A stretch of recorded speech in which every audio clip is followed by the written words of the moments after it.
To our big story of the hour, NASA presidential candidate Raila Odinga is dismissing reports by IEBC chairperson Wafula Chebukati that the electoral body has met some of the irreducible minimum demands made by NASA. According to Raila, none of their demands have been met. This comes as the United Nations warned Jubilee and NASA politicians that boycotting the October 26th polls could easily ruin the country. Hey, come on. A day after a consultative meeting between NASA principals and the electoral body IEBC, and which the commission termed as successful, NASA presidential candidate Raila Odinga has come out to dispel the reports, stating that nothing has so far been achieved by IEBC and that their confidence remains at zero level.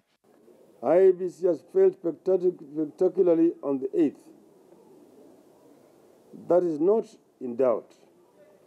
Should we then be vouching for the IEBC or demanding value for money audit? You have agreed here that we must continue championing a fair and just cause aimed only at defending our constitution and strengthening our hard-won democracy. According to Raila, NASA will not participate in the fresh presidential elections if there will be no changes at the IEBC, including the exit of the Commission CEO Ezra Chiloba and 11 other officials, the opening of the IEBC servers, as well as the presidential ballot papers being printed by a different printing firm and not Al Ghurair. But the same Jubilee is standing with the people like Ezra Chiloba and the IEBC that committed irregularities and illegalities in the elections. This trend has to stop, but it will not stop on its own. We must stop it. However, Raila's sentiments come amid a caution from the United Nations against any politician boycotting the 26th October elections. In a statement to newsrooms, the United Nations states that such a move will drain the country. Further, they want politicians to respect the independence of constitutional mandated institutions, especially the judiciary and the IEBC. The United Nations also urges all parties to recommit themselves to dialogue and seek consensus based on solutions of their differences. Those protests shall therefore continue across the country every Monday and Friday in accordance with the law.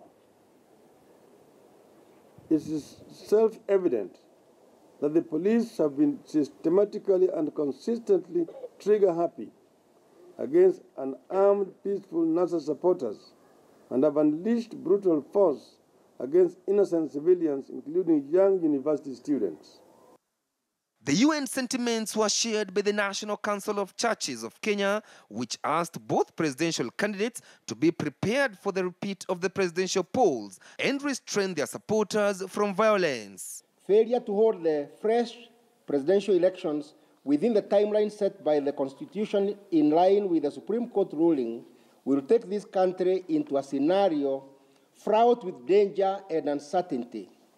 NCCK also wants Jubilee Party to withdraw the Elections Amendment Bill 2017 for the sake of unity in the country, arguing that such amendments can be debated and adopted after the repeat elections. The current disproportionate anxiety of Kenyans has been fueled by hardline political positions held by both NASA and Jubilee Party, more so because of these underlying contradictions than because of genuinely material obstacles to the fresh presidential election. The NASA presidential candidate was meeting leaders from the Abagusi region as they promised to support his presidential bid. President Uhuru Kenyatta is scheduled to take his Jubilee Party campaigns to Kisiland tomorrow. Chris Dairu, KTN News.